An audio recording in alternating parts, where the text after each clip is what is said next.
Greetings and welcome to America's Talking, powered by the Center Square. I'm Dan McCaleb, executive editor of the Center Square Newswire service. With the federal government shutdown now over, activities related to the federal government are returning to normal. Air travel is starting to stabilize ahead of the Thanksgiving holiday. Full SNAP benefits are being paid in November. Federal workers who were furloughed have returned to work and are being paid. Federal parks are reopening. Joining me to discuss this is the Center Square's congressional reporter, Therese Boudreau. Therese, a week into the reopening, have most things stabilized? Yes, I think that's fair to say. As you mentioned, SNAP benefits are getting paid out.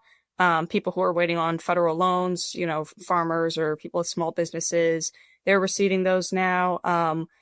There are a lot of workers who the Trump administration fired as part of the reduction in force actions, but they are returning to their jobs per part of the deal that Senate Majority Leader John Thune made with Senate Democrats to get 8 of them to vote to reopen the government.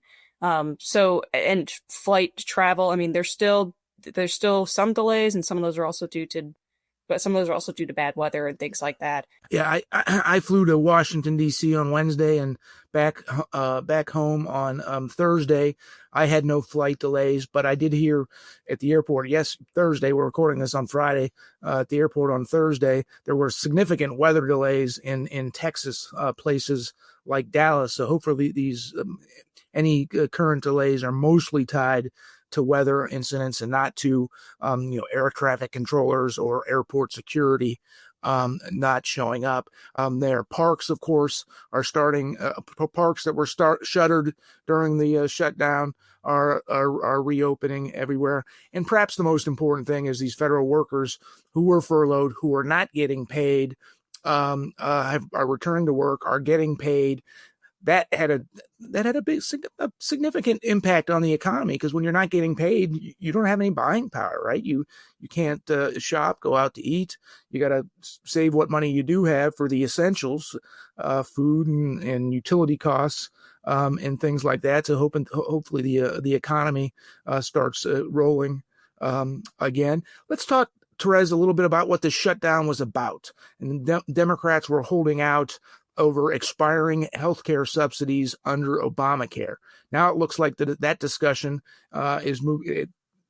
Republicans in the Senate promised to have that debate and to schedule a vote on extending those subsidies. What's next? Yeah, so I mean, if you ask Democrats, then if you ask Republicans what the shutdown was about, they'll say, "Oh, it was just Democrats trying to, fight Trump and rally to their, far left base." And if you ask Democrats, they'll say, well, we were fighting over the expiration of the enhanced version, the COVID-19 era boost to the Obamacare Premium Tax Credits. So these are tax credits that will go directly from the U.S. Treasury to insurers, and then insurers are supposed to lower premiums for people in the ACA marketplace who qualify. So the PTC, they're not going away. So these credits themselves are not expiring. They're simply reverting to pre-pandemic levels. But Democrats were saying that still, people are still going to see hikes in their premiums if these return to pre-pandemic levels. So we need to extend them, preferably permanently. And so Republicans were very against that, most of them, Republican leaders at least. One of their big arguments, besides the fact that they point to high levels of fraud, just the way that the expansion worked and the kind of loopholes that it created, and the incentives that it gave to insurers to misreport numbers and to enrollees to misreport their income so that they're eligible for a greater cut to their premium. So Republicans besides that argument, they argue, it's going to cost a lot, right? So this tax credit, just extending it for 1 year, the enhanced version of this tax credit would be somewhere around $60 billion. Doing it for 10 years would be anywhere from $350 billion to like $480 billion, depending on what estimate that you take.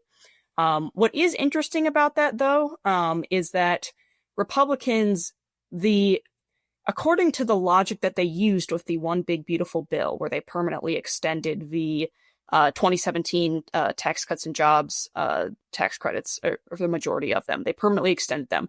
And they did that because they said this won't cost us anything because it's an extension of current policy. It's just we're continuing the status quo. So instead of costing, however many trillions of dollars it was supposed to cost, by extending them permanently, it'll cost nothing.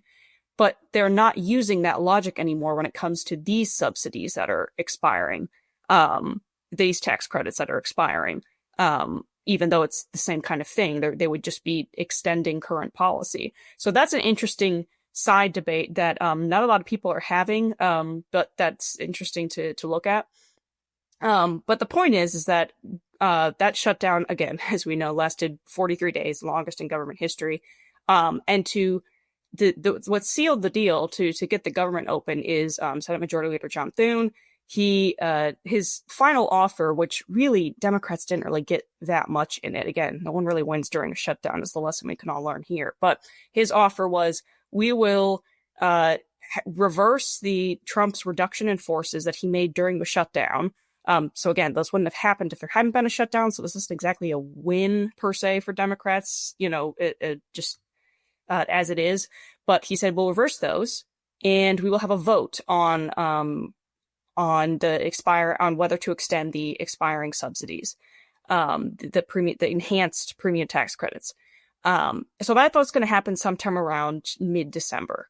The enhanced version of the credits will expire December 31st. Now, it's highly unlikely that vote that it'll pass. Even if it did pass the Senate, House Speaker Mike Johnson hasn't even said, he's mum about whether even he'll let it come to the floor for a vote. I think he was pretty burned during the shutdown in terms of negotiations and things like that. But so he hasn't even made any promises there.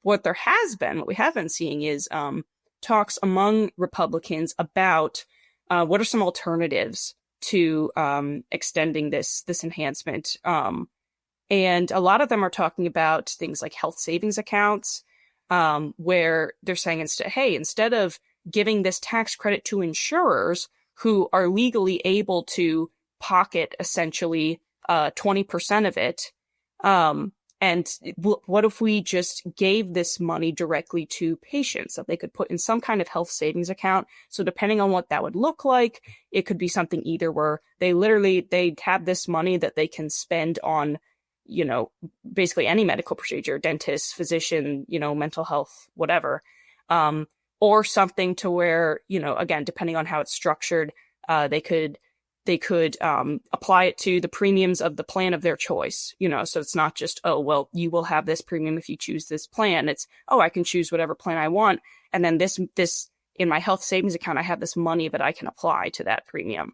So they're arguing, Senator Bill Cassidy from Louisiana, who's a physician, he's very in favor of this. So he, during a hearing recently in front of the Senate Finance Committee, he was talking about this. There's a lot of, back and forth about whether this would actually help or whether it would simply privatize insurance or kick people off. So there's a story up on the Center Square about that if people are interested in more, but it's a very interesting discussion. Therese, thank you for joining us today. As she said, listeners can keep up with this story and more at thecentersquare.com.